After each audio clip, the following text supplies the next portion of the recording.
Somebody had a question, and they were asking about Luke 12, 34. For where your treasure is, there will your heart be also.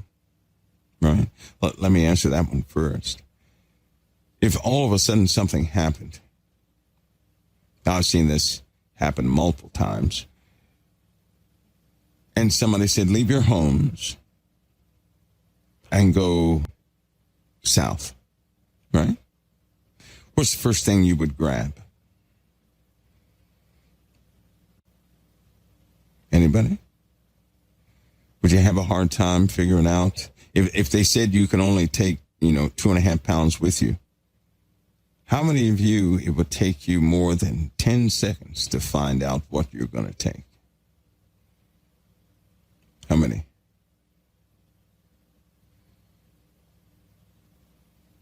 Most people would pause for a minute. Some people would go into a frenzy not knowing what to take. A lot of people would attempt to smuggle things with them, wouldn't they? They would attempt to smuggle things. Now hear this one. If nothing in your home is a treasure, right? In other words, you have no self-investment in it by way of your heart. You can walk away from everything. You can leave it. If you have an attachment to anything in your house, it's your treasure, right? For example, your car. People, they polish their cars, and if someone touches that car, you get people that will be upset, right? They'll get upset. If somebody stumbles into it, falls into it, what if an old guy, what if you had a brand new car, you just had it Simonized, and some guy walks up to it and he falls into your car and puts a dent in your door, and you just bought the car, it's not even 36 hours old. How many people would be upset? How many? Would any of you be upset? If you paid a lot of money for that car, you might be upset a little bit. You might. People can say what they want. I've seen people react with cars. I've seen people react with pictures of their family members. I've seen people react with specific sets of jewelry. I've seen people react with those things they deem as precious that are material possessions in their homes, and they contain memories. I've seen how people react. And the truth is, a lot of people would have you thrown off of a plane so they can take a picture with their family in a heartbeat. They do it. They would have you ejected from a flight.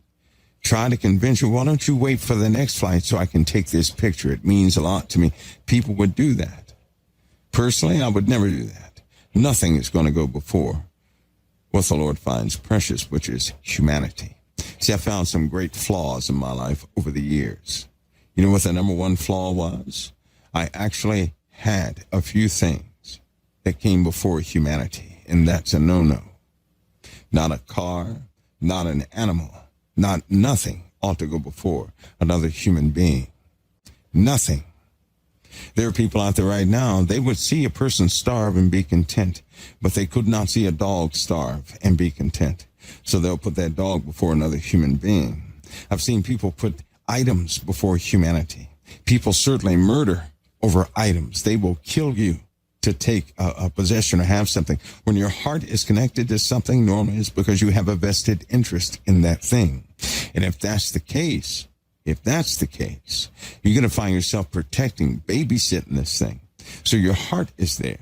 And the Lord is saying that if your treasures are in your house, that's where your heart is, right? Your treasure is what you're going to protect. Your treasure is what you're going to fight for. I hear a lot of people saying, well, if something happens in the world, I'm going to get my guns, and anybody comes close to my home, I'm going to take them out. And then you ask them, well, do you have children? No. You got a wife, girlfriend? No, it's just me. But it's my house. Nobody's going to touch it. And if they touch my can of beans, I'm going to kill them. Well, see, that's a person whose heart and soul is in the wrong place. I've heard other people say, well, what do I do if somebody comes up to my house? I said, well, what if they're just hungry and they just want something to eat? You're going to shoot them?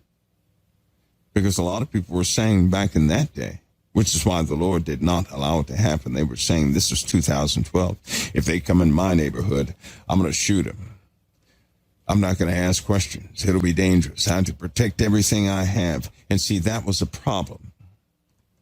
That was a problem. I even had a discussion back there. I said, the Lord's not coming back now because it would condemn too many people. Too many people have their hearts on material things. And they don't even know that the number one call in the end days is to forsake earthly goods and save the soul. They don't even know that. You guys do know that the majority of this war is materialistic. That people are working themselves to the bone to obtain material things. You know that, don't you? They're not working themselves to the bone so they can feed their neighbor. No, they're doing it so they can have materialistic things. Let's go ahead and face the truth. And that was one of the grave mistakes I was making as a young guy growing up. And then the Lord totally tore me away from all of that. Nothing, I mean zero, will ever go before another human being. Nothing. It'll never be that way. It made me sick when the Lord opened my eyes to what I was doing. That will never happen again. Because have you ever met a person who they like everything lined up in a specific way, right? Everything has to be lined up, dress right, and, things have to just look perfect all the time. That was me. If somebody came in and touched something, I could tell. I had accountability of the dust that was on an item. That's how bad it was. And they would laugh. They would take a cup and scoot it maybe 2 degrees to the right or to the left, and I would be able to tell because I had a visual inventory of everything I had. And then that's when I gave it all up and gave it all away. And I did that twice, and I shared that with you guys. The first time it was the strongest unction I've ever had in my life, and all of it had to go. The second time I did it freely because it began to compete with my own thoughts and care for others. And I said, well, it's going again. And so now I live my life where I'm not attached to anything material. If nothing I have, right, I'm willing to give away everything I have. Let's put it that way. And I'll never have anything that will not serve another. I'm not going to have anything that just looks nice. I can't do that. I can't do that. If the Lord doesn't have you live that way, then don't live that way. You have to be obedient to what the Lord has you in. I'm being obedient to what the Lord has me in. See, we all have weaknesses. All of us do. All of us have strengths and all of us have weaknesses. Now, we have common weaknesses, but we also have very different weaknesses. And in my case, right, I know some of the inbred habits of this flesh. And it's not going to compete with humanity. Therefore, I'll never have anything I'm not willing to give away. And I don't give away the things that fall apart either. No, the Lord taught me different about that too. Why would I give away what I'm willing to throw in the garbage can? So instead of getting the item in the closet that the sleeve is about to fall off, I get the brand new thing.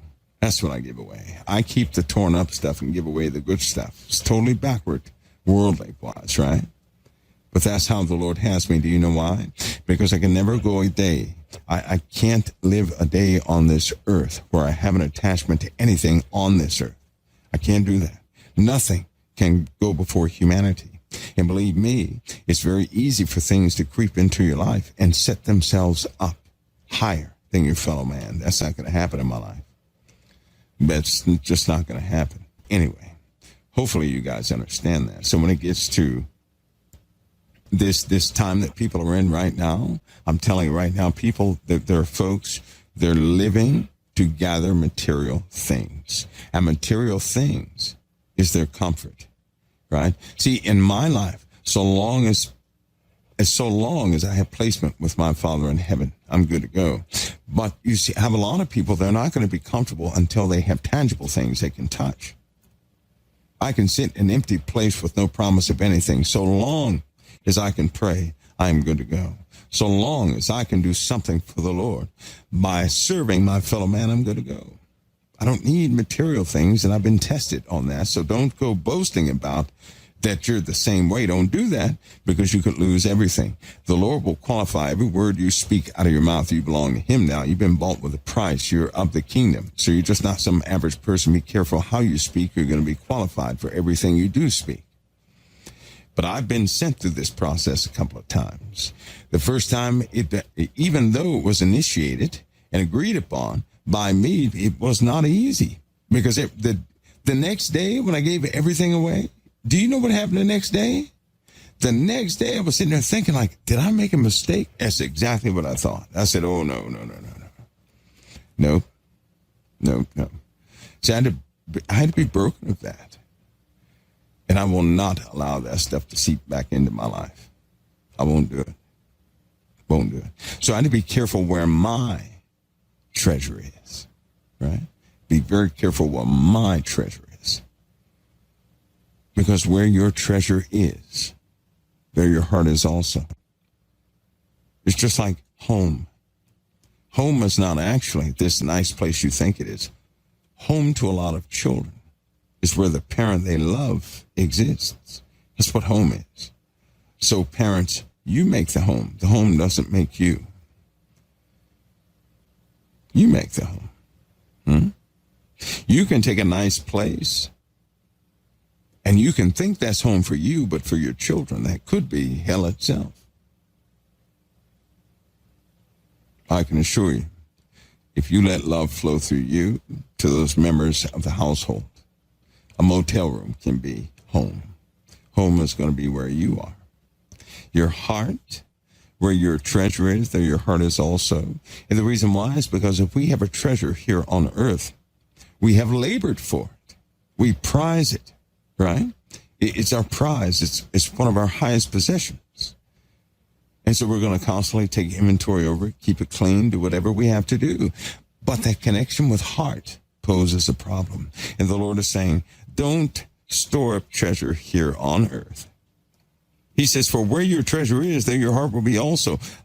He says, sell that ye have and give alms. Provide yourselves bag which wax not old, a treasure in the heavens that faileth not, where no thief approacheth, neither moth corrupteth. That means don't let your heart be attached to those things you can touch with your physical hands, right? Tangible things here on earth where anybody can get to it. But let your treasure be those things that Jesus says is his treasure. Wisdom, the principles of Christ, right? The laws of our Father in heaven. That should be a big treasure for each and every one of us to walk the rest of our days with a desire to be obedient. That is to say, a desire to walk upright, to not let the flesh win. And when you find yourself short-handed by way of the flesh, stand right back up and walk again. Don't give in to it. Don't sulk. Don't say, oh, I messed up. Oh, and start crying. Don't do that. No, you defeat the flesh by rising. You just simply rise up and you go forward and you say, not this time. Not this time. Because for every time you fall, if you examine your own fall, you'll see what made you fall. Jesus is the one that's able to keep us falling. You know that? That's written. So you don't have to fall the same way every single time. When you fall, you can defeat. You defeat through Christ. Be mindful of Christ. And stand upright and walk again. But don't walk in circles. Satan will make you walk in circles.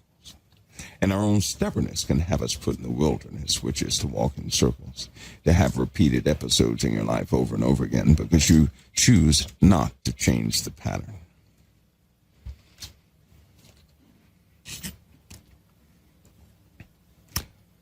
There are going to be a lot of people,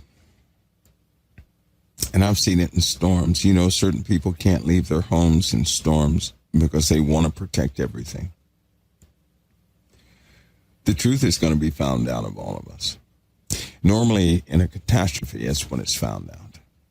When a person has to walk away from everything, I mean everything, That's when you find out who that person is. Before that time, you scarcely know who they are. One day we'll all know. And the Lord has already made that clear. All secrets, all hidden things are going to be freely shown in this lifetime before he comes back. And it's not that somebody else is going to find it. Things will happen on this earth. Honesty will come out of us big time. Even the people in Revelation were honest. Though they were condemned, though they stood against the living God, they no longer hid it. They were becoming honest. And how many of you in your own minds, you don't have to answer this, but in your own life, most Christians begin almost like a mammal in the wild, like a small mammal. They hide themselves. They're trying to survive. And so they hide a lot. As time goes on, even right now, you're less and less concerned about hiding anything. More and more people are saying, here I am, take it or leave it. This is who I am. That's what they're saying. And all these hidden ways people have in their lives are saying, well, it's not hidden anymore. Here it is, take it or leave it. That's what goes with the package.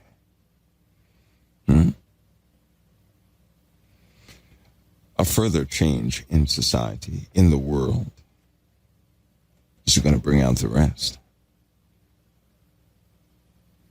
And don't forget about the hacks. You guys remember I told you that a program was out there. You ready? Everything, for example, if it was in my computer, it would have access to every single discussion I ever had. If your name is in my computer, this program is going to let you know in what context your name was in this computer. By phone conversation, text messages, emails, by any correspondence. It's going to let the individual, the target, know. It's called the target. It's going to let the target know. Everybody who had something to say about them.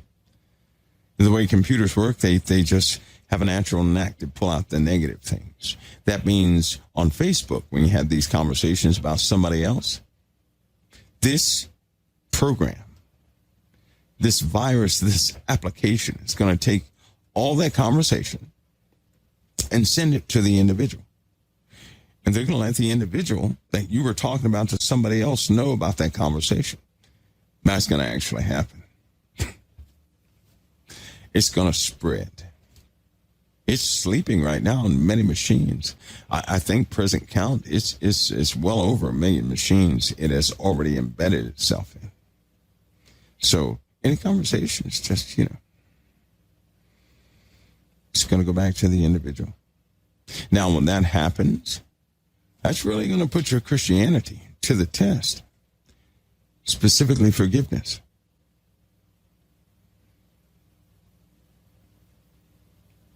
That's when you're really going to know who's following the principles of Christ. Because if there's one statement with Christ that's going to give us a splinter, it is love your enemies. Do good to those who despitefully use you and persecute you for his name's sake. Rejoice and be glad. Now, if they're spitefully using your name in a negative way, then they're purposely doing it. Not accidentally, but purposely. If you found this out of anybody and they talked about you 5 years ago, would you still see them the same right now? Let me give you my answer. Yep. If I found out Hatter and 37 and Pooh Bear and Nikki and everybody else was talking trash about me 5 years ago, that has no bearing on today. That was 5 years ago. Not today. If they talked trash about me yesterday, this is today, not yesterday. See, I happen to occupy a place called forgiveness. I do. There's not going to come a time when I will not forgive. There's no way I can ever say I love Christ, and yet I can't forgive somebody of something. That would be foolishness on my part, and very dangerous. No, I occupy forgiveness. See, I know something. Maybe you don't. No one stays the same. No one. Everybody changes. Everybody changes their point of view. Everybody changes. And I'll hold nothing against no one. Not ever. I'm not here for everybody to like me. No. I'm purposed to be here for the sake of the kingdom. And you are too. I'm here to serve my fellow man, not to take from him. That's what I'm here for. And in the eyes of the Father, if Jesus could give himself up for the lowliest of us, then who am I? Not to relinquish all this pride and all this other stuff for the least of any of you. See how that works? Occupying that place where you esteem everybody higher than yourselves, it puts you in a state of freedom. You'll never find it anywhere else. Let the Lord position you. But as far as you go, never position yourself over your fellow man. It's just like one of the leadership rules is this: never position yourself where you can take from those you command. Never do that. Never put yourself in a position where you will take from those you command. Never do that. You assume that in the leadership role. And they got that from Joshua. They got that from the Old Testament.